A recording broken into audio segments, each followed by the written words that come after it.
Oke. Baik, kita akan mulai kuliah kita pada hari ini. Bismillahirrahmanirrahim. Assalamualaikum warahmatullahi wabarakatuh dan selamat pagi.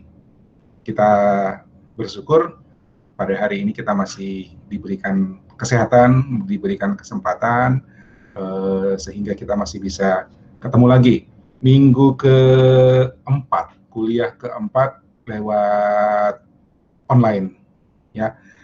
Kondisi mengharuskan kita seperti ini. Mudah-mudahan wabah yang sedang merebak segera teratasi, segera mereda, dan kita bisa kembali ke kehidupan normal. Mudah-mudahan kita juga dalam keadaan sehat walafiat, tanpa ada gangguan kesehatan yang sambil kita doakan mungkin mereka yang kebetulan terkena ada atau keluarga yang keluarga korban, dan jangan lupa kita doakan para petugas medis kita, para dokter, para perawat, petugas kesehatan yang kerja berat di garis depan. Kita cukup bantu dengan stay at home. Oke? Saudara-saudara, kuliah kita hari ini kita akan membahas tentang teknik presentasi. Artinya, kuliah kita sekarang fokus kepada,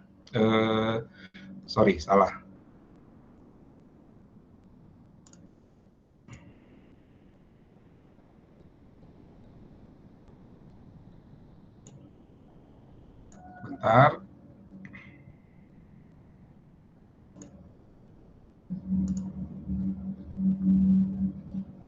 Yang ini.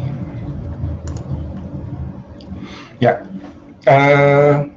ini sekarang minggu ke-6, di 5 minggu sebelumnya, 4 kuliah, 1 minggunya pengantar, 4 minggu sebelumnya kita cerita tentang dari mana ke mana tuh presentasi, dari mana ke mana itu visualisasi, ya. Dan kita sudah sampai di pemahaman bahwa untuk menghasilkan visualisasi kita berangkat dari data, informasi, dan knowledge. Ya, tidak serta-merta saya mau bikin presentasi dan tidak ada data, apalagi mesti ngarang data, itu bukan visualisasi yang benar. Tapi kita harus merujuk pada data, informasi. Informasi adalah hasil olahan data, dan knowledge. Knowledge adalah kesimpulan-kesimpulan dari sebuah informasi. Informasi adalah hasil dari olahan data. Oke, itu kita bahas di 4 minggu sebelumnya. Fokus pada konten. Nah, sekarang kita akan masuk ke tahap berikut, yaitu kita mulai melihat fokus pada penyajian. Ya, bagaimana sebuah presentasi itu bisa disampaikan kepada orang yang kita tuju, kepada pihak yang kita tuju, kepada kelompok masyarakat yang kita tuju, dalam keadaan yang satu, yang paling penting adalah bisa dipahami, mudah dipahami, ya. Kedua, menarik. Nah, ini tantangannya, ya. Kalau cuma bikin grafik, masukin data, ya, di Excel misalnya udah praktikum, saya belum, nanti kita mudah-mudahan kegiatan praktikumnya bisa lanjut, ya. Di praktikum kita bikin ada data, sekian set data, kita tinggal sorot Alt F1 kalau pakai Excel kan, udah jadi grafik, ya kan? Nah, bagaimana kita membuat grafik yang kalau grafiknya kita terima jadi, ya barangkali yang suka kita saja, bahkan kita sendiri mungkin tidak terlalu suka. Nah, sekarang informasi itu, visualisasi itu mau kita sajikan kepada orang lain, yang bisa jadi kita tidak ada di situ, ya. Lain kalau misalnya chart yang mau kita presentasikan itu memang kita bawakan, artinya kita tayangkan di satu forum, kemudian kita ada di situ menjelaskan. Chartnya boleh sederhana, boleh kasar, boleh ya seperti exploration chart yang sudah kalian kumpulkan. Oh ya, hari ini ada 3 exploration chart yang saya sudah pilih dari pilihan kamu. Boleh exploration chart yang mungkin kalau orang awam itu nggak ngerti, tapi kita ada di situ untuk menjelaskan. Nah, persoalannya kadang visualisasi itu disajikan tanpa ada kehadiran kita di situ. Kehadiran si pemilik data, kehadiran si pembuat data, pembuat visualisasi. Jadi orang yang melihat visualisasi kita itu harus bisa memahami ini ceritanya apa, tanpa ada orang yang menjelaskan. Itu tantangannya. Oke? Sama dengan yang kalian sudah koleksi beberapa minggu sebelumnya, ya, kalian bisa cerita bahwa data ini tentang ini. Ya, mungkin dari sumber yang Anda dapat, grafiknya, chartnya, itu ada penjelasan. Ya, tapi ada juga yang kita dapatkan chartnya, dan begitu kita lihat chartnya, kita punya penjelasan. Kita bisa menjelaskan, ini chartnya tentang apa. Nah, itu adalah contoh-contoh visualisasi yang berhasil. Jadi, ketika kalian menemukan sebuah visualisasi lalu mengerti, ya, maka itu sebuah visualisasi yang berhasil. Oke? Nah, yang harus kita pelajari sekarang adalah bagaimana kita membuat visualisasi yang berhasil. Materi pertama terkait dengan dengan desainnya, kita lihat dulu teknik presentasi. Oke, ini teoritis, intinya adalah pemahaman. Baik, tapi sebelumnya saya minta, karena ini sudah lepas dari exploration chart, jadi sebelum kita lepas sama sekali, yang punya exploration chart berikut, tolong dijelaskan dulu. Silahkan. Ini siapa? Saya, Pak. Iya, silakan. Jadi ini tentang serangga di bawah tanah, Pak.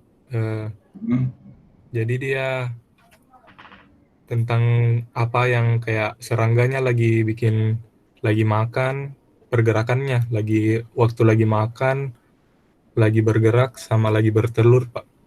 Jadi ada yang jenis serangganya itu ants, white grub, earthworm, wall cricket, sama wild pet, Pak. Oke. Jadi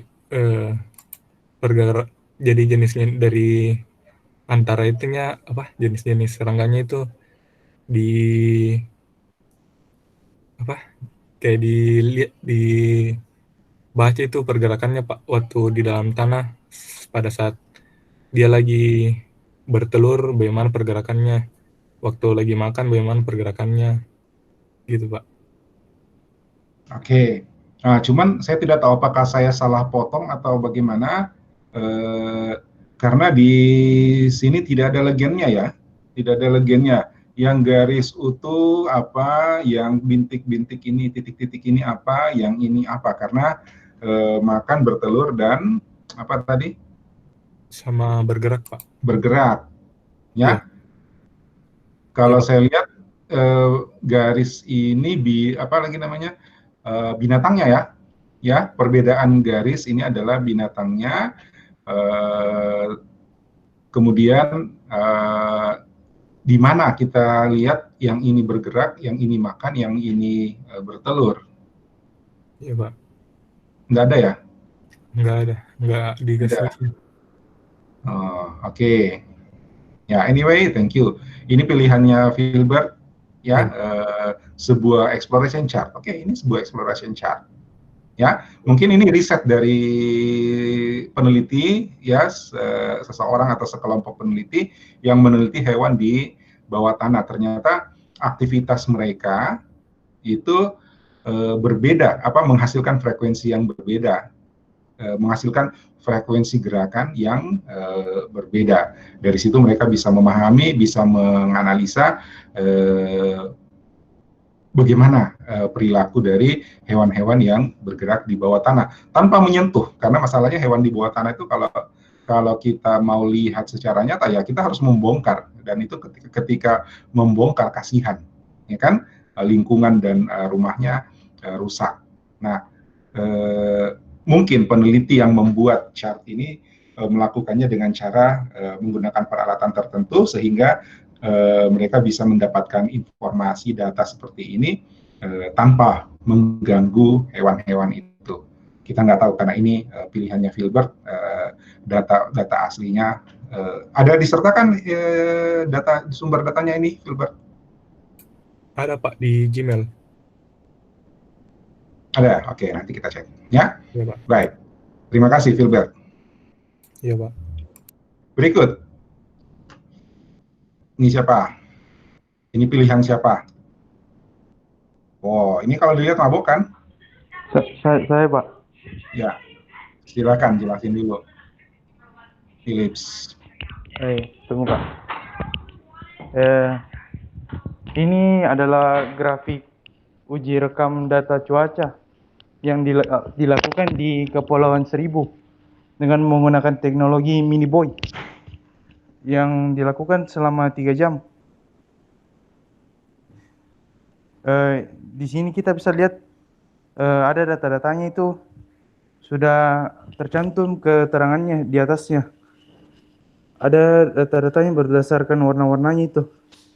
Jadi yang hitam itu kecepatan angin, terus yang merah arah anginnya, biru temperatur, baru yang hijau dia tekanan udaranya, terus yang pink itu kelembapannya. Jadi alasan saya memilih grafik ini karena saya rasa informasi yang disajikan cukup jelas dengan penjelasan yang ada di bagian atasnya itu yang tadi saya jelaskan. Terus ada titik-titik hitamnya itu, tapi sepertinya di dalam situ ada informasinya seperti tingkat penurunan atau peningkatannya, tapi dalam jurnalnya tidak jelaskan dengan secara lebih dalam. Jadi saya juga kurang bisa terangkan tentang yang bagian itunya. Terima kasih. Ya, terima kasih Philip. Oke. Ya, kalau memang itu sebuah exploration chart, kadang-kadang memang yang ngerti si penelitinya, ya. Mereka yang punya data, mereka menyajikannya untuk melihat lebih jauh antar hubungan atau keterkaitannya. Oke. Yang saya tidak lihat di sini lokasi sebenarnya. Dari jam 9 sampai jam 12 itu di lokasinya mana, kan gitu. Ya. Iya, Pak. Nah, yang kalau exploration chart oke lah. Oke, ini satu exploration chart, cocok. Ya. Cocok juga diambil seperti pesan saya minggu lalu, ambillah dari jurnal, ya, karena biasanya di jurnal itu para peneliti membuat sebuah chart, berbagai diagram, berbagai chart untuk melakukan analisa terhadap data yang mereka punya. Oke, thank you. Next. Masih, Pak. Ini siapa nih?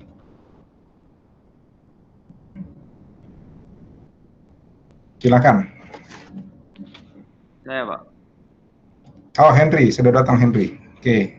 Dari tadi time out, Pak. Jadi ini Pak chartnya untuk bentang dinamis kamera. Kamera Sony A7R3.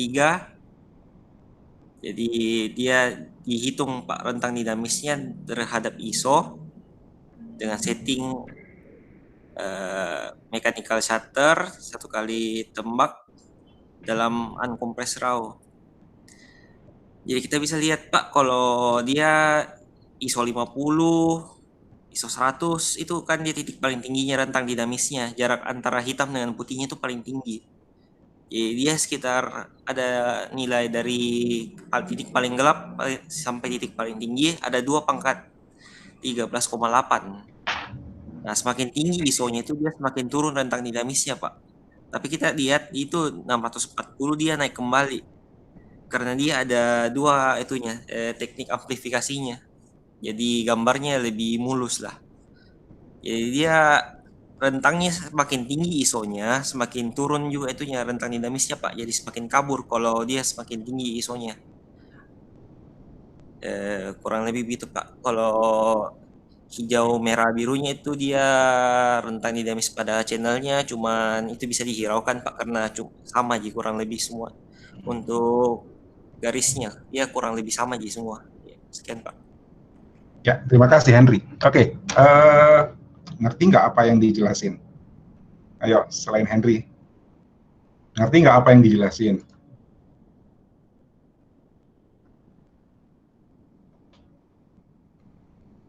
Tulis di chat, ngerti apa enggak? Tidak. Pakai wak-wak. Oke, ya, begitulah. Begitulah exploration chart. Ya, Philip, garis besar mungkin. Menurut Philip, ini ceritanya apa nih?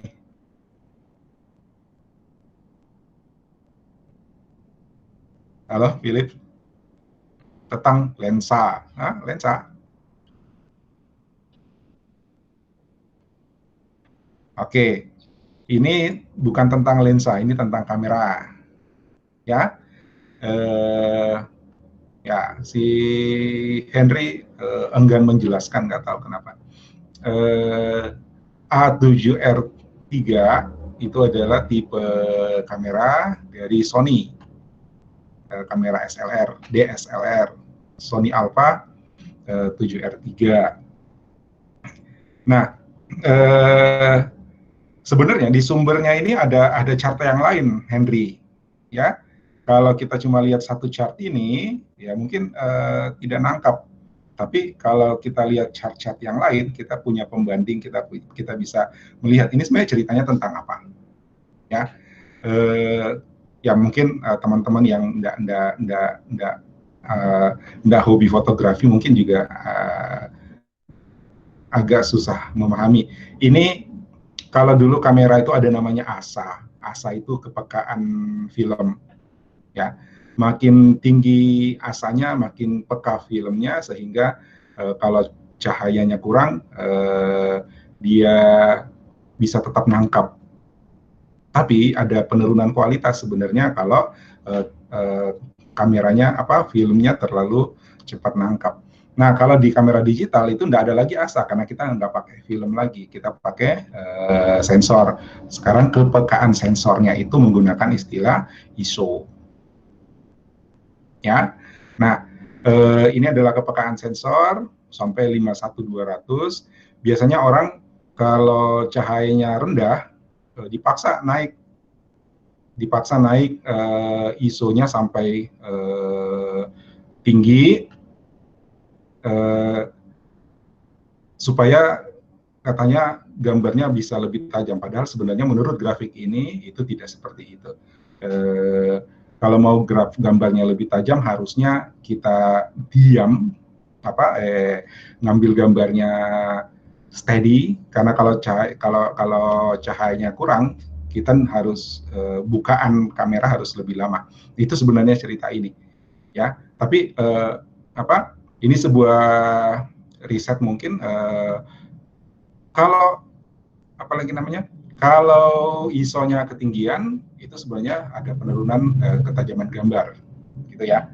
Sehingga kalau gambarnya dikuatkan, sinyal cahayanya dikuatkan, justru malah noise. Itu cerita fotografi.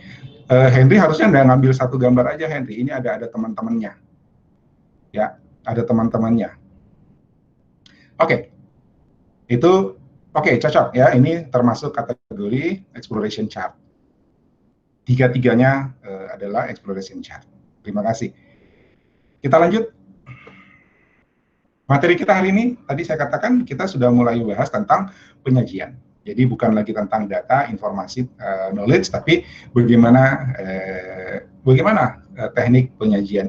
Beberapa pertemuan berikut, mulai hari ini teknik presentasi, minggu depan presentasi visual, lalu kita akan cerita tentang konsep desain grafis, itu sudah cerita tentang bagaimana kita mendesain sebuah chart. Ya, sayangnya latihan kita agak terputus karena kondisinya praktikum tidak bisa kita lakukan di lab, ya nanti kita cari cara, mudah-mudahan kita bisa kalian bisa melakukan praktikum untuk membuat chart, ya. Tetap kita butuh latihan itu, tapi saya coba siapkan dulu. Baik, presentasi. Saya minta Anda tulis presentasi itu apa sih?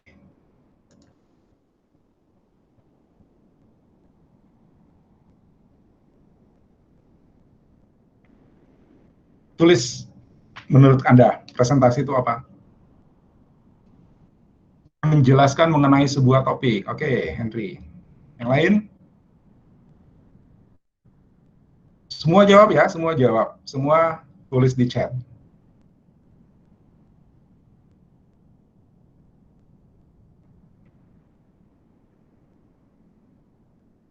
Kegiatan berbicara. Oke, berbicara di depan banyak orang. Berbicaranya saya garis bawahi dulu. Menampilkan informasi tertentu, menjelaskan secara umum, berbicara di hadapan orang banyak. Faustin sama Beatrice sama. Cara seseorang menjelaskan secara mendetail mengenai sebuah informasi, kata Evelyn. Calvina menjelaskan mengenai informasi ke orang lain secara umum. Meilina menjelaskan fakta atau pendapat. Fitri, kegiatan berbicara di hadapan banyak hadirin. Oh, itu pidato. Oke. Vira, memberikan informasi tentang topik yang ditampilkan secara singkat. Filbert, informasi kepada orang banyak. Oke, lagi. Yang belum.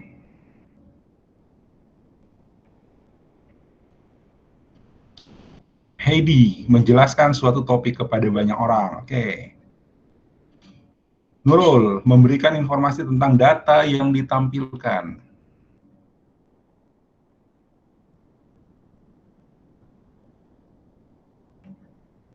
Haryogi, presentasi adalah penjelasan informasi secara umum di dalam sebuah pertemuan. Ya. Next, siapa lagi? Natasha, presentasi itu menjelaskan kepada banyak orang tentang suatu data atau informasi. Fitri, merupakan kegiatan pengajuan suatu topik, pendapat atau informasi. Ini googling ya? Ya, ini bahasa googling nih. Nggak apa-apa, oke, cari tahu apa sih presentasi itu. Albertus, menjelaskan tentang suatu pendapat kepada banyak orang. Fitri udah tadi, oke. Next, apa lagi? Udah semua?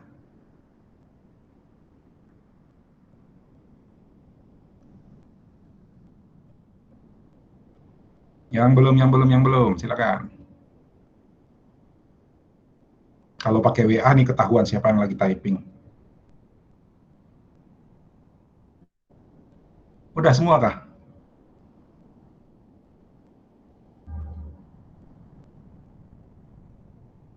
Satu, dua, tiga, empat, lima, enam, tujuh, 8, 9, 10, 11, 12, 13, 14, 15, 17, 18, 19. Oh iya, cocok. Hanya 19 yang hadir ya. Berarti udah semua. Oke, thank you. Nah, presentasi. Kita lihat dulu dari apa? Terminologi dari asal katanya. Ya, menurut KBBI, apa KBBI? Kamus Besar Bahasa Indonesia. Presentasi, pemberian, to present, ya, pengucapan pidato. Tadi berbicara ya di depan orang banyak. Beatrice. Pengucapan pidato, perkenalan, penyajian atau pertunjukan. Ini yang saya bold, ya. Kepada orang-orang yang diundang, mempresentasikan artinya menyajikan atau mengemukakan. Ya, menurut kamus Merriam-Webster, explain something, ya, menjelaskan tentang sesuatu itu presentasi. Nah, something is arranged, design it, jadi dia harus dirancang, dia harus sesuatu yang dirancang, sesuatu yang didesain, ya, supaya orang bisa kalau yang ketiga, memberikan sesuatu kepada seseorang secara formal, ya, gitu.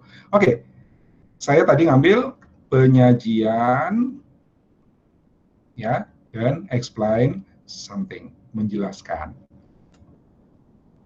Menyajikan sesuatu, ide, pemikiran, usulan kepada sekelompok orang bisa secara lisan, ya, dengan atau tanpa alat bantu visual. Presentasi produk, usulan penelitian, materi kuliah, ini presentasi, ya, dan sebagainya. Cuma nanti ada kategori-kategorinya, ada pengelompokannya, ya. Ada presentasi secara audio, ada presentasi secara visual. Nah, kalau kita bicara visualisasi, namanya aja visualisasi, ya kan? Sekarang kalau kita cuma bicara visualisasi, berarti kita cuma bicara tentang data, informasi atau knowledge yang ditampilkan dalam bentuk gambar. Ya, tapi kalau kita udah bicara presentasi, maka dia adalah presentasi yang sifatnya visual yang harus didesain, ya, supaya orang bisa memahami. Itu intinya. Ada 4 kategori, ya, tadi yang saya katakan. Presentasi jurnalistik. Presentasi jurnalistik ini adalah tulisan, ya. Tulisan biasanya ditambahin dengan gambar, ilustrasi atau foto, tapi tujuannya supaya memberi informasi. Ini yang dipakai oleh para wartawan, ya, media, menulis editorial, menulis berita, ya. Presentasi jurnalistik. Kalau presentasi jurnalistik itu prinsipnya 5W1H, ya kan? 5W1H. What, ada apa, where, di mana, ya, who, siapa yang terlibat, apalagi 5W, why, mengapa, dan when, kapan kejadian. 1H, bagaimana kejadiannya. Itu presentasi jurnalistik, ya. Mungkin di antara kalian ada yang pernah belajar jurnalistik, ingat pasti ada prinsip itu kan. Nah, itu yang ada di satu berita, mestinya berita itu ada informasi 5W1H itu, ya. What, where, who, when, why, how. Oke, itu presentasi jurnalistik. Nah, yang kedua adalah presentasi lisan. Presentasi lisan adalah presentasi yang disampaikan melalui tuturan, ucapan, ya. Pidato, kuliah, ceramah, khutbah, ya, itu adalah sebuah presentasi lisan. Kemudian yang akan kita kerjakan adalah presentasi visual.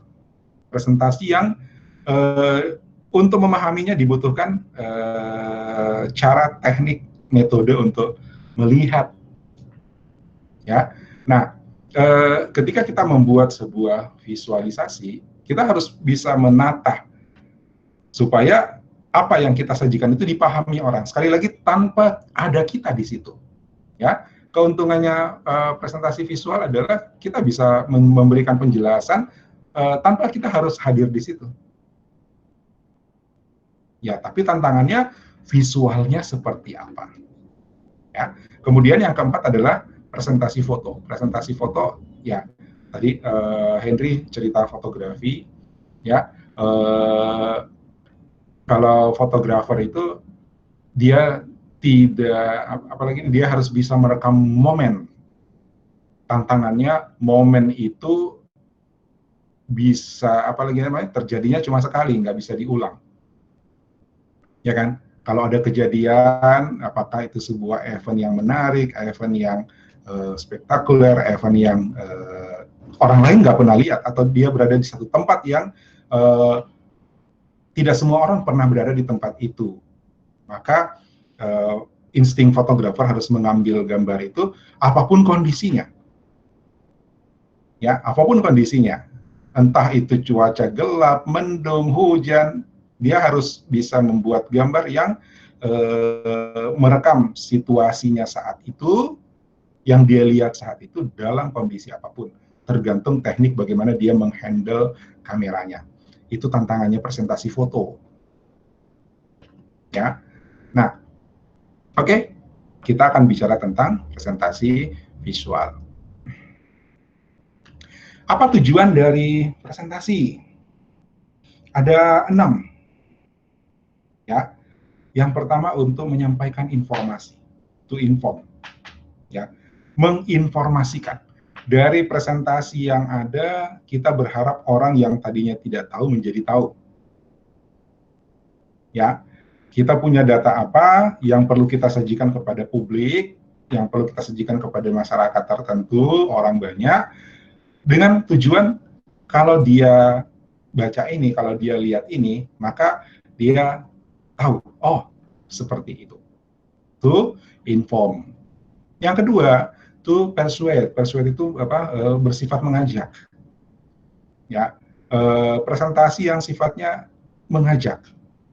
Mungkin ketika atau dari yang kalian kumpulkan kemarin-kemarin mencari memilih presentasi yang menurut kalian menarik, di antaranya ada yang barangkali misalnya gini, air bersih. Penting nggak itu air bersih dibahas? Misalnya kebutuhan air bersih. Apa sih tujuannya sebenarnya? Kenapa itu dibahas? Kenapa dipresentasikan visualisasi data tentang air bersih? Ya, pertanyaannya adalah setelah kita tahu informasi itu, so what? Ya, ada quote 2 minggu lalu ya, kalau tidak salah ada quote, tujuan kita membuat visualisasi bukan sekedar untuk ingin menyampaikan tentang itu, tapi kita ingin supaya ada efek, ada perbaikan di masyarakat setelah mengetahui kondisi itu. Nah, itu yang menjadi tantangan, bagaimana presentasi untuk mengajak. Presentasi yang sifatnya persuasif. Ya, kalau sekarang banyak beredar, stay at home, rajin cuci tangan, gitu kan? Ya, tapi itu kan sifatnya bukan visualisasi karena dia tidak berbasis pada data. Nah, tapi kalau dikuatkan bahwa angka peningkatan pasien positif, ya walaupun sedikit menakutkan, tapi itu kan mudah-mudahan mengajak orang untuk oke, tetaplah tinggal di rumah, misalnya. Ya, presentasi itu persuade. Yang ketiga adalah to entertain, untuk memberikan hiburan. Ya, memang konteks ini tidak melulu pada visualisasi, ya visualisasi data, tapi presentasi secara umum. Presentasi secara umum, ya salah satunya memang untuk hiburan, menyampaikan informasi baik itu berupa poster, berupa pesan-pesan yang sifatnya hiburan. Yang keempat, to motivate, memberikan motivasi. Ya, kadang-kadang ada, ya saya bicara kembali konteks visualisasi, ada data tentang peningkatan angka peningkatan jumlah penghasilan bidang IT. Misalnya ada penghasilan web designer. Nah, ada grafik atau perbandingan honor atau penghasilan dari satu bidang ilmu dengan bidang ilmu yang lain. Ada. Kenapa disajikan seperti itu? Supaya orang punya motivasi. Kenapa saya belajar ini? Kenapa saya harus belajar ini? Setelah saya belajar ini, saya ngapain? Kan? Termasuk mirip to inspire. Ya, to inspire, menginspirasi untuk mengajak orang lain untuk melakukan hal yang serupa. Mungkin ada bantuan medis, misalnya ya, ada lembaga A bantuan medis sekian, lembaga B bantuan medis sekian, lembaga C, organisasi C bantuan medis sekian. Tujuannya apa? Bukan untuk pamer bahwa lembaga ABC tadi udah melakukan atau memberikan bantuan kepada tenaga medis misalnya. Bukan bantuan medis, bantuan kepada tenaga medis, karena tenaga medis sekarang sangat membutuhkan dukungan, ya, dukungan alat pelindung diri. Nah, apakah dengan menyebutkan organisasi, lembaga ABC tadi, terus udah gitu aja. Orang cuma bilang, wow, ABC, mantap, gitu. Enggak, tujuannya supaya siapa tahu ada organisasi D, organisasi melakukan hal yang sama. Oke, itu to inspire. Dan to promote. Ya, mempromosikan. Banyak kita temukan, tadi malam juga saya sempat searching, chart-chart tentang air bersih, misalnya, air yang sehat, misalnya. Ketemunya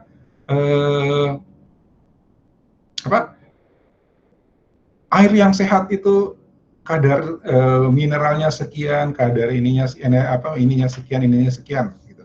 Tapi di bawah ada label, ada logo sebuah perusahaan. Ya. Nah, kalau modelnya seperti itu namanya advertorial.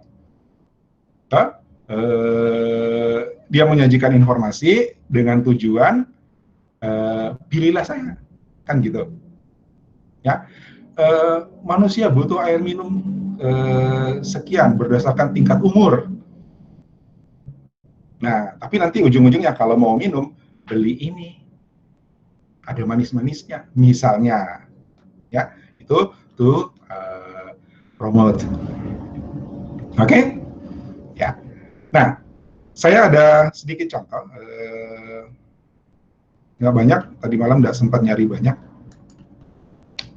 Mungkin ini beredar, saya dapatnya ini dari grup WA grup, ya, beredar dari grup ke grup, tiba-tiba di grup lain muncul lagi, tapi sayangnya ada yang menghilangkan, ada yang cuma menyajikan bagian ini. Ya, menurut saya nggak bisa dipotong-potong nih, karena kalau cuma bagian ini nanti hilang. Ini sebenarnya kondisi di Egypt, Mesir. Ya, bisa jadi di tempat lain mungkin serupa dengan ini tapi sedikit berbeda, ya, ada perbedaan-perbedaan. Jadi ketika Anda mendapatkan ketika Anda mendapatkan sebuah visualisasi informasinya tentang apa, pelajari dulu dan jangan menghilangkan. Ya, jangan menghilangkan. Jangan menghilangkan, siapa tahu itu bagian dari data, bagian dari informasi. Ada, ini saya dapat beberapa versi nih. Ada yang menyajikan ininya saja, ya. Ada yang menyajikan ininya saja. Loh, kalau ininya saja, warnanya jadi tidak bermakna. Ya, ada di grup WA, fokusnya ini adalah sektor, kemudian ini wanita, ya, peran wanita. Kalau cuman ini saja, nanti warnanya tidak bermakna. Kenapa? Karena warnanya ada di sini. Ya, warnanya ada di sini. Nah, ini pas momennya kita lagi dalam situasi yang menghadapi COVID-19. Kemudian muncul ini, ya, ini dari, kalau nggak salah, saya cari sumbernya nggak ketemu, sumber aslinya di Code ini banyak sekali nama lembaga menggunakan nama di Code, saya nggak dapat. Tapi sepertinya ini memang tim peneliti di Mesir, ya, dari sebuah kampus di Mesir, kalau tidak salah. Saya nggak dapat lokasi, nggak dapat sumber asli.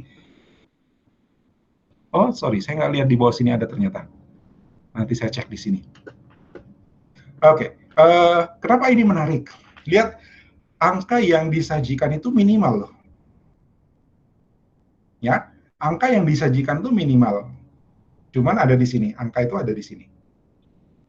Ya, itu pun juga sebenarnya tanpa angka kita tahu perbandingannya. Ya, angka hanya sebagai penguat. Nah, ini menyampaikan informasi dengan visualisasi yang menurut saya cukup keren, cukup bagus, ya, bagus malah bukan cukup, ya. Dari kadang-kadang kita mengasosiasikan yang merah itu bahaya, gitu ya, ya, yang hijau itu aman, ya, sama. Kita buka Google Map juga lihat, kalau warnanya udah coklat, itu berarti kendaraan nggak bergerak, gitu ya. Kalau warnanya masih orange, itu berarti jalan lambat. Tapi kalau hijau, itu lancar, gitu ya. Nah, itu persepsi. Ya, itu persepsi orang. Nah, itu yang dimanfaatkan untuk menjanjikan ini. Lihat, eh, bidang usaha yang berpotensi untuk merugi, ya, di situasi sekarang itu seperti ini. Dan bidang usaha yang berpotensi untuk untung, untuk menghasilkan itu ini. Apa itu? Bidang kesehatan, medical supply and services, material kesehatan dan pelayanan kesehatan. Karena memang kebutuhan, contoh masker, disinfektan, sanitizer, APD, itu kan. Nah, ya kita mungkin agak nggak apa ya, kalau kita bilang anugerah bagi para produsennya, tapi memang kondisinya begitu, ya, tingkat permintaannya banyak, ya. Mungkin biaya produksi mereka itu sebenarnya harga jualnya cukup menutupi biaya produksi, tapi yang jadi masalah adalah di antaranya. Jadi dari produsen ke pengguna akhir ada banyak pelaku ekonomi di situ yang mencoba mengambil untung berlebihan sehingga terjadi kelangkaan, harganya melonjak. Ya, itu kita sayangkan. Tapi dari segi volume transaksi, volume penjualan itu memang berpotensi untuk menghasilkan lebih besar. Sementara badan usaha atau bidang usaha yang terancam adalah tourism. Nggak ada yang mau berwisata di saat-saat seperti ini. Ya, nggak ada yang mau berkumpul di saat-saat seperti ini, bahkan dilarang.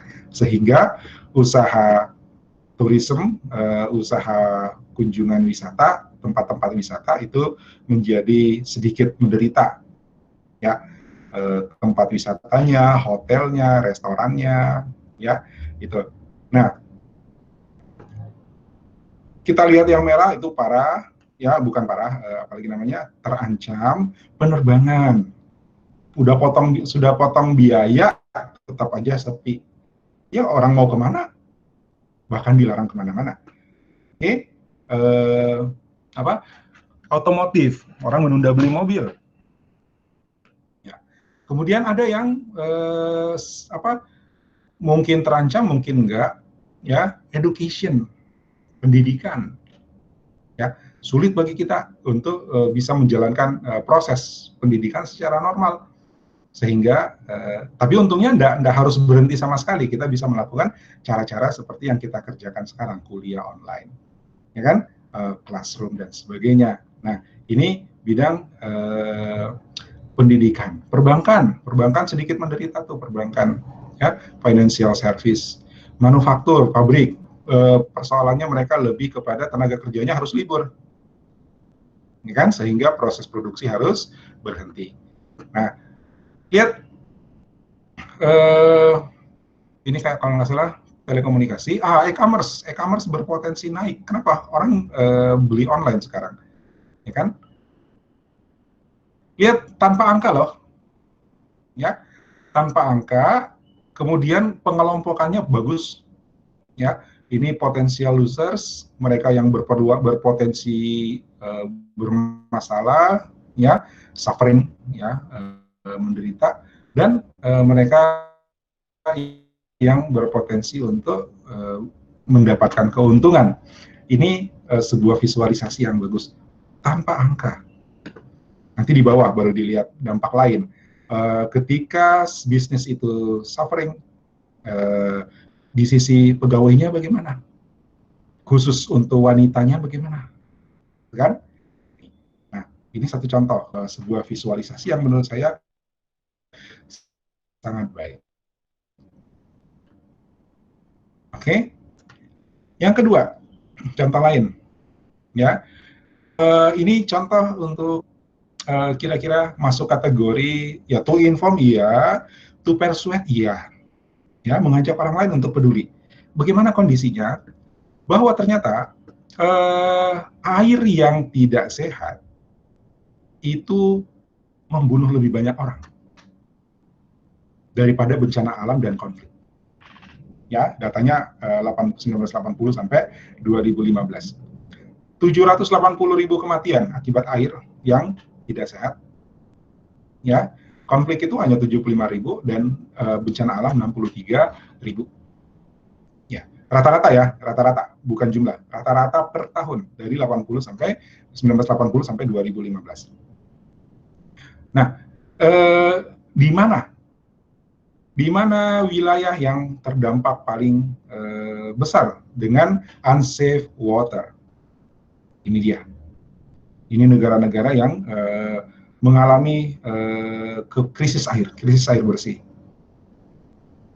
Ya, ini negara-negara kebanyakan di Afrika. Ya, ini apa ya di sini? Lalu di sini Asia ada dan Papua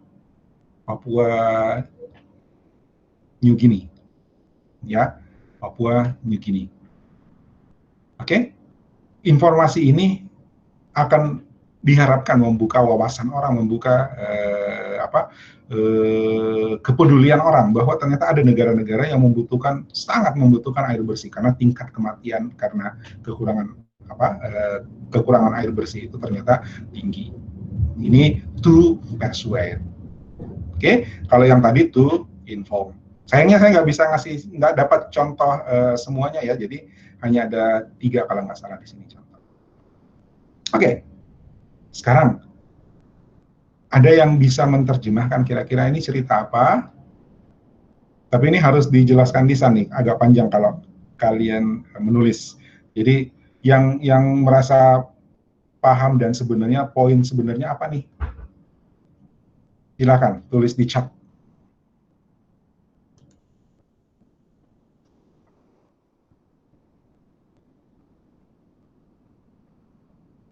Meleleh es di Greenland, ya oke. Masalah sebenarnya apa Henry? Mau dijelasin coba, menurut kamu. Silakan.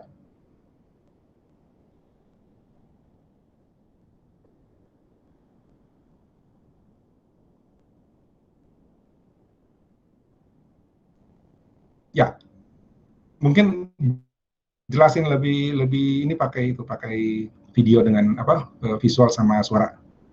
Silakan. Melelehnya Pak, kenapa?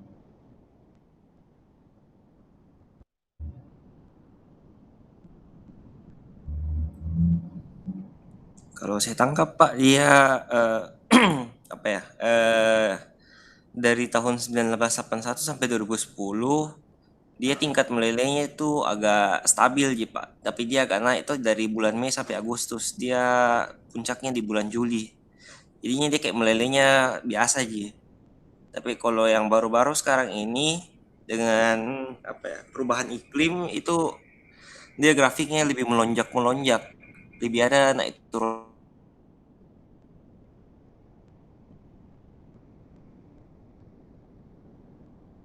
Oke, lanjut. Sudah?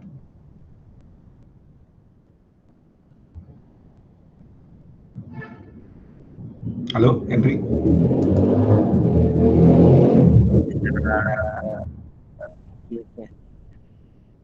Oh, hilang suaranya Henry. Jadi dia meleleh sampai tinggi sekali, Pak.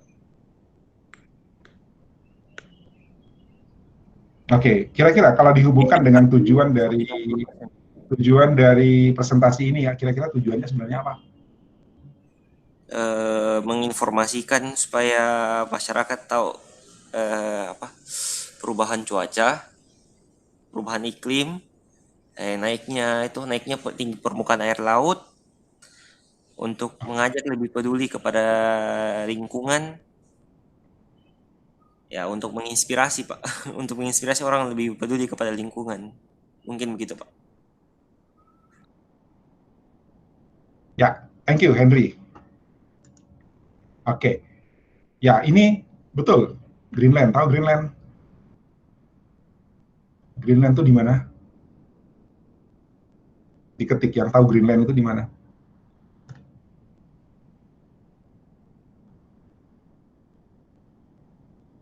Coba ditulis Greenland di mana?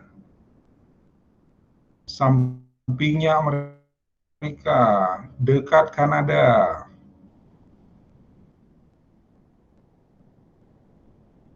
Di bawahnya Kutub Utara. Oh, Henry sudah. Yang lain. Ya iyalah Calvina di bumi.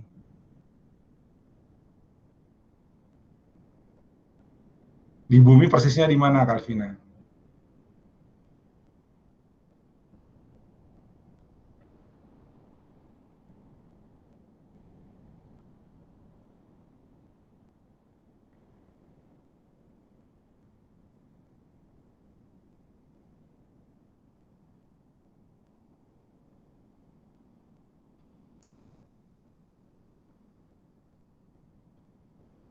Ya, dekat kutub.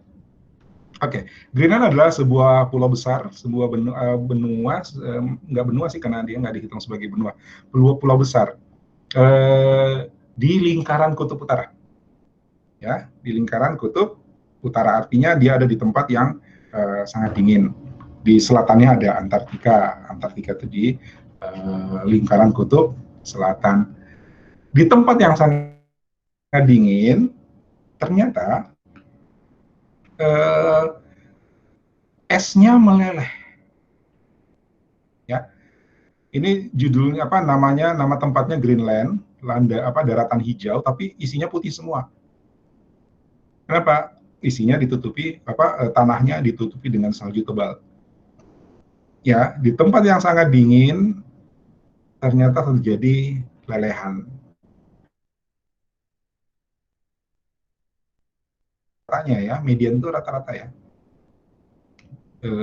Median itu titik tengah, kalau mean itu rata-rata. Ya kita anggap aja rata-ratanya itu segini. Pada bulan Juli tingkat pelelehan ya es itu hanya 20%. Kurang dari 20%. Ini rata-rata 81 sampai 2010. Ternyata di tahun 2019 itu pada bulan Juni itu mencapai 40%. Pada bulan Juni yang seharusnya masih dingin. Ya, yang seharusnya masih dingin. Ini kalau kita belajar Mei sampai Agustus itu matahari, kalau mudah-mudahan nggak salah, matahari itu ada di belahan bumi utara. Jadi Greenland itu memang kena panas, tapi pelelehan cuman di angka 20% kurang. Tapi ternyata 2019 melelehnya sampai 40% di bulan Juni yang seharusnya rata-ratanya itu seperti ini, di bawah 10%. Di bulan Juli yang harusnya puncak itu hanya 20%, ternyata dia mencapai 30 sampai 30% lebih. Nah, ada data ini karena memang datanya per 31 Juli jadi putus di sini. Ya, ini datanya per 31 Juli 2019, dia putus di sini belum lanjut. Mungkin kalau kalau saya merujuk ke lokasi aslinya barangkali sudah ada data baru sampai akhir 2019. Tapi yang kita lihat di sini adalah yang normalnya harusnya hanya 10% lebih itu ternyata mencapai 60%. Nah, apa sebenarnya tujuan dari data ini disajikan? Perkiraan saya, karena tentu mereka yang membuatnya lebih tahu, ya, supaya orang tahu bahwa saat ini es di kutub pun mencair. Kenapa? Ada perubahan iklim, ada global warming, meskipun masih banyak orang yang mempertanyakan benar nggak global warming. Ya, itu. Tapi oke lah, kita ya, jangan terlalu jauh membahas teori konspirasi dan sebagainya. Ya, tapi ini data menunjukkan ada pelelehan es di kutub. Mungkin kalau kita cari yang datanya Antartika juga mungkin ada. Oke, nah untuk itu barangkali dugaan saya ini berharap bahwa ada tindakan untuk mencegah pemanasan global itu terus terjadi. Apa yang menyebabkan pemanasan global? Satu, hutan berkurang. Ya, dua, pemanfaatan energi fosil, minyak, Apalagi? Ya, kurang lebih antara lain ya, polusi udara, energi fosil itu menghasilkan polusi udara, kemudian hutannya berkurang. Jadi kalau orang melihat data ini, diharapkan bahwa ada usaha untuk mencegah penyebab pemanasan global itu terus terjadi, supaya yang di kutub berhenti mencair. Kira-kira seperti itu. Ya. Nah, kalau kita kembali ke teori kita bahwa presentasi untuk menginformasikan, mengajak, menginspirasi, ya kan? 3 contoh tadi mudah-mudahan bisa memberikan gambaran. Seperti apa sih visualisasi yang menginformasikan, mengajak, atau menginspirasi? Ya, lanjut ya. Oh, ada pertanyaan dulu, silakan kalau dia mau tanya.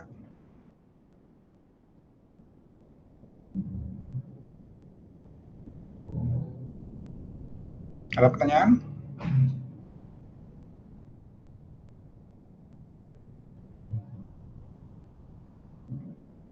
Kalau tidak ada, lanjut dikit lagi. Nah, presentasi itu ada 2. Ada presentasi yang langsung. Langsung artinya seperti ini. Ya, saya membahas tentang teknik presentasi di hadapan audiens. Ya, walaupun audiensnya kebetulan berada di tempat lain, tapi Anda sedang memperhatikan apa yang saya presentasikan. Itu berarti saya melakukan presentasi secara langsung. Ya, bisa menggunakan alat bantu visual seperti yang saya lakukan sekarang. Ya, alat bantu itu satu untuk memperkuat presentasi, untuk memudahkan orang memahami presentasi, dan untuk menarik perhatian. Ya, yang saya bikin sih nggak menarik putih polos, hitam putih, itu agak membosankan, tapi intinya mudah-mudahan kalian bisa tangkap. Oke, yang kedua adalah presentasi tidak langsung. Presentasi tidak langsung berarti kita mempresentasikan sesuatu tanpa kita ada di situ untuk menjelaskan. Ini tantangannya, ya. Ini ada tantangannya nih. Ya, bagaimana caranya kita berbicara ke orang banyak tanpa kita ada di situ? Berbicara dalam tanda petik. Ya, artinya kita berbicara tidak dengan lisan kita tidak berbicara di hadapan orang yang mendengarkan kita, tapi apa yang kita sajikan itu harus bisa diterima atau dipahami oleh orang yang melihat. Oke? Ya, sehingga kita sangat bergantung pada desain dan penyajian alat bantu. Nah, visualisasi itu salah satu alat bantu. Kebetulan kita cuma bicara tentang visualisasi grafis. Ada visualisasi yang menggunakan video. Boleh, itu sebuah kemajuan lagi, gitu kan? Cuman kita lihat apakah kita nanti bisa coba sampai bikin video atau gimana. Nah, kita lihat nanti. Ya, tapi yang sekarang kita siapkan untuk membuat penyajian visualisasi adalah berbasis visual, gambar. Makanya nama mata kuliah kita visualisasi grafis. Ya, grafik dan visualisasi. Oke?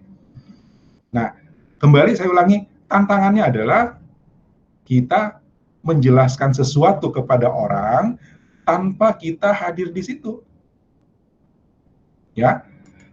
Sehingga bagaimana kita bisa menyajikan presentasi tanpa hadir di situ? Resikonya apa? Satu, orang tidak ngerti apa yang kita sajikan. Dua, ketika ingin mempertanyakan, dia harus bertanya kepada siapa? Ya kan? Ketika dia tidak bisa bertanya, maka informasi yang kita sajikan tidak akan sampai secara lengkap. Kalau orang mau bertanya, itu berarti dia paham sebagian dan ada yang harus dipertanyakan sebagian lagi. Gitu. Ya kan? Jadi kalau kita membuat presentasi secara tidak langsung, presentasi visual yang kita sajikan secara tidak langsung,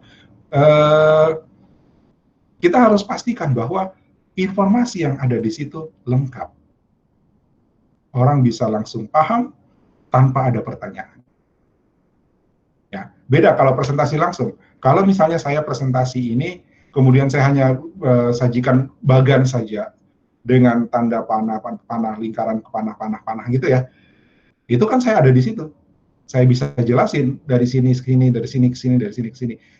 Anda bisa bertanya, kalau yang saya jelaskan tidak jelas, gitu. Ya kan? Itu kalau presentasi langsung. Tapi yang akan kita siapkan adalah presentasi tidak langsung. Presentasi tidak langsung, kita nggak ada di situ. Jadi orang membaca, melihat, ya, melihat, membaca, memahami itu hanya dengan kekuatan dari presentasi kita dan pemahaman dari orang yang melihat presentasi kita. Lihat, kekuatan dari presentasi kita dan pemahaman dari orang yang melihat presentasi kita. Artinya apa? Tidak melulu presentasinya yang salah. Siapa tahu memang si pembaca, ya, itu memang tidak di situ levelnya. Oke? Ya, memang bukan ranahnya dia. Atau ya oke, presentasinya yang salah. Kenapa? Dia didesain tidak merujuk pada ranah si pembaca nantinya. Yang mana kita maksud? Nah, kita mau bikin visualisasi global warming misalnya untuk masyarakat di pedalaman. Kenapa? Mereka kadang buka lahan, membabat hutan untuk buka lahan. Bukan cuma mereka sebenarnya, industri juga kayak gitu. Babat hutan, bakar hutan, buka lahan. Tapi masyarakat tradisional itu seperti itu, tapi mereka lahannya lebih kecil. Nah, ketika kita mempresentasikan sesuatu tentang global warming supaya mereka mencegah hutan habis, itu beda bahasanya, beda caranya dengan kita membahasnya kepada orang industri. Jangan sampai presentasi yang kita biasa sampaikan kepada dunia industri itu juga yang sama kita sampaikan kepada masyarakat awam. Nah, itu yang tadi saya maksud, ranah mereka nggak di situ. Jadi bukan cuma presentasinya yang salah, bukan presentasi yang lemah, tapi memang kita menyajikannya kepada pihak yang salah. Ya tetap salah presentasinya sih. Ya, kenapa disajikan ke mereka? Oke, ada guideline yang bisa kita pegang, ya. Bagaimana kita membuat presentasi? Ya, panik. Penting itu panik. Kalau COVID-19, panik itu jangan. Ya, boleh waspada tetap, tapi jangan panik. Tapi untuk presentasi kita mesti panik. Apa tuh panik? P A N I C. Outline your purpose. Untuk apa presentasi kita buat? Apa tujuan presentasi ini dibuat? Tekankan dulu itu. Ya. Ingat quote yang kemarin tadi saya nggak sempat, saya tadinya mau nambahin tapi nggak sempat, udah keburu waktu. Saya mau ngulang quote yang kemarin. Kita bikin presentasi, kita bikin visualisasi bukan untuk sekedar membuat orang jadi tahu, tapi kita ingin merubah kehidupan masyarakat setelah mereka tahu. Gitu kan? Jadi ada goal besarnya tuh. Ya, kita mau menyebarkan informasi tentang COVID-19. Buat apa tujuannya? Jelaskan dulu tujuannya. Ya, kalau salah tujuan, jangan-jangan informasi yang kita sajikan justru hanya membuat kepanikan, membuat salah paham, membuat kelangkaan. Banyak kan kayak gitu, ya, menyebar informasi tanpa mempertimbangkan ini dampaknya apa. Kenapa? Mereka nggak fokus di tujuan, hanya sekedar menyampaikan informasi. Ya, apalagi yang tinggal share. Yang tinggal share itu kan nggak tahu tujuannya sebenarnya apa. Oke, so ketika kita berada di posisi pembuat presentasi, maka yang pertama kita pikirkan untuk apa presentasi ini. Ya, apa yang mau kita capai dari presentasi ini? Oke, P. Dua, analyze your audience. Ini salah tulis ya, harusnya Z ya. Ya, analyze your audience, analisa pembacamu, analisa pendengarmu, pahami siapa kepada siapa informasi atau presentasi itu akan kalian sajikan. Anda buat presentasi untuk tujuan ini. Kepada siapa? Yaitu contoh tadi, kita mau cerita global warming kepada pelaku industri. Berbeda dengan kita mau cerita global warming ke anak sekolah. Atau mau cerita global warming ke masyarakat yang hidupnya udah fresh sebenarnya. Cuma mereka nggak tahu. Gitu. Beda bahasanya. Kita harus lihat siapa.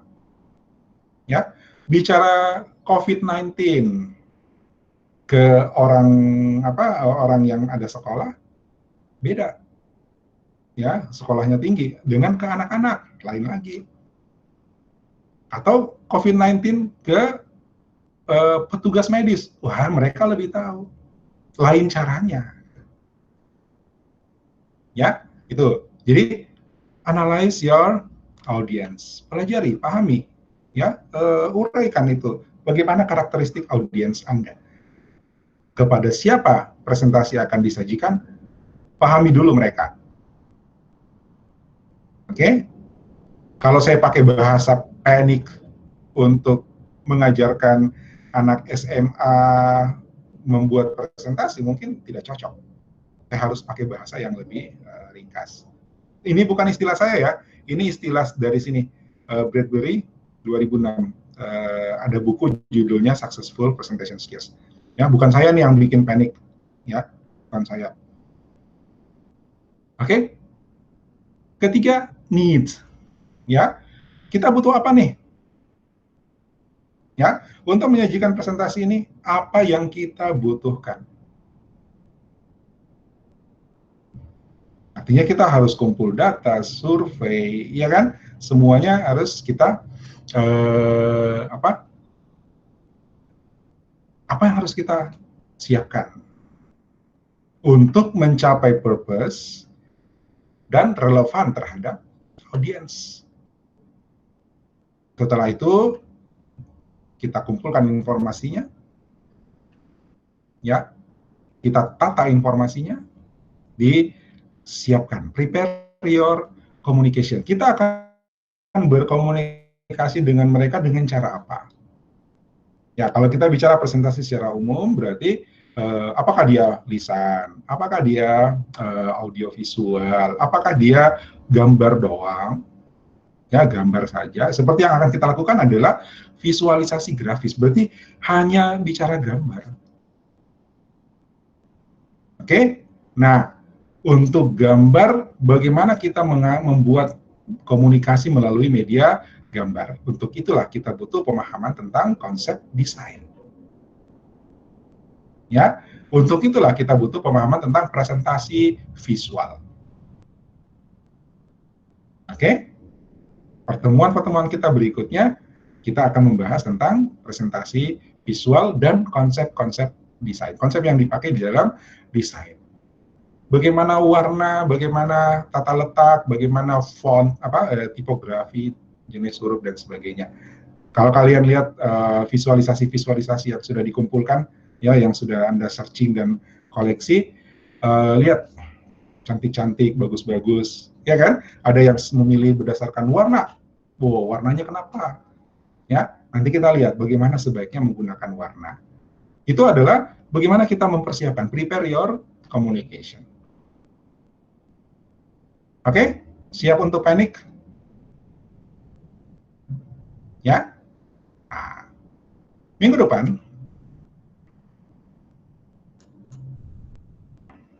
ya, oke, sudah dengan exploration chart, kita kembali ke chart bebas saja mau menyajikan apa, ya, Anda bebas milih, tapi pertimbangannya adalah pahami ini chart ini untuk tujuan apa?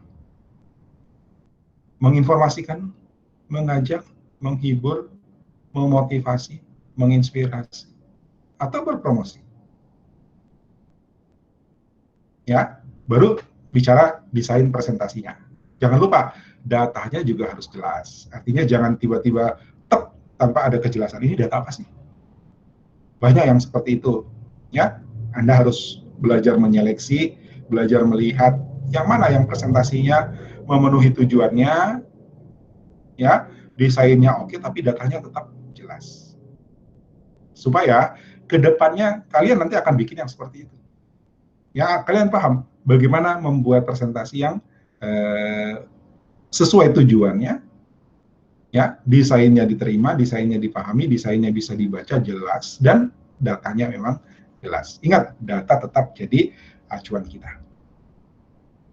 Oke, singkat aja mungkin. Ada yang mau kuliah, ada yang mau bertanya sini? Silakan kalau ada pertanyaan.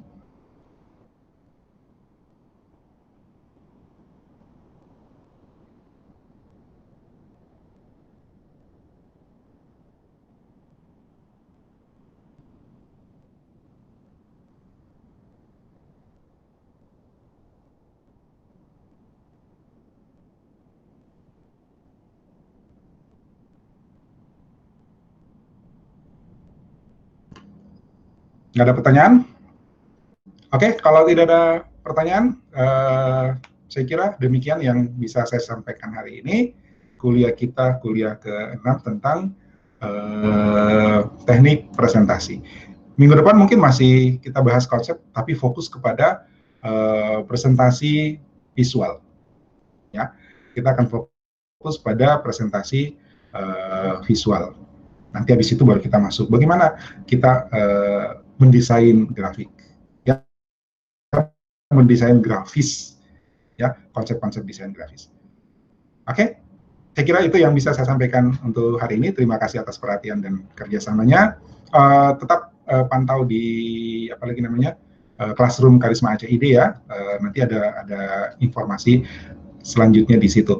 Saya sedang mempersiapkan supaya nanti komunikasi kita tentang materi kuliah itu lebih banyak kita lakukan di Classroom Karisma Aceh ID. Ada kelas grafis di situ. Ya, semua sudah masuk kan?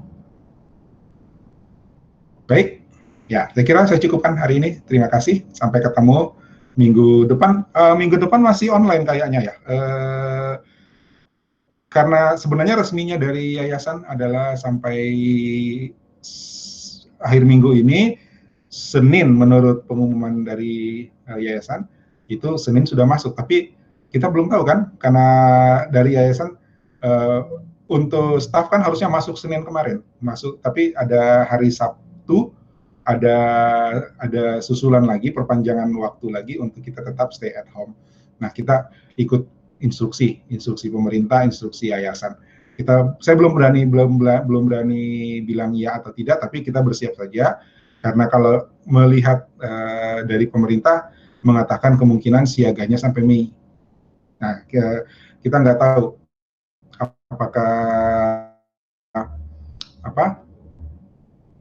apakah yayasan akan memperpanjang lagi atau bagaimana. Tapi kalau yayasan bilang masuk kampus, oke, kita masuk kampus. Fitri, kenapa? 21 April. Oh, dari Dinas Pendidikan itu 21 April. Artinya, ya kemungkinan, kalaupun misalnya, insya Allah mudah-mudahan wabah ini mereda, itu kan tetap butuh waktu untuk grafiknya menurun. Sekarang kan masih menaik, ya kan? Ini bicara grafik nih, ya. Grafiknya sekarang masih naik. Nah, kita kalau berharap bahwa dalam minggu ini misalnya menurun, itu grafiknya menurun, tapi bukan berarti aman 100%.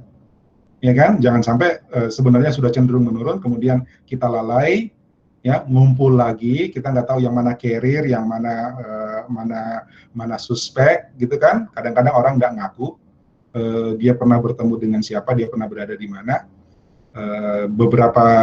Beberapa petugas kesehatan yang kemudian menjadi korban itu gara-gara pasien yang sebenarnya misalnya pasien THT, pasien ortopedi, bukan pasien penyakit dalam, itu ternyata menjadi carrier atau menjadi sebenarnya dia mengidap itu gitu, tapi dia nggak bilang sama dokternya.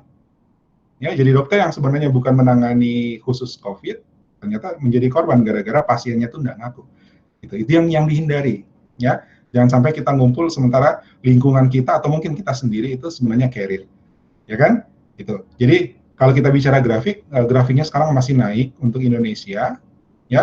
Kalaupun dia turun, mungkin minggu depan, minggu ini sampai minggu depan turunnya masih belum bisa dianggap aman, ya kan? Jadi prediksi saya, ya kita siap-siap saja untuk kuliah online lagi. Tetap kita tunggu instruksi atau petunjuk dari yayasan dan pengelola. Oke? Ya, saya kira itu ya.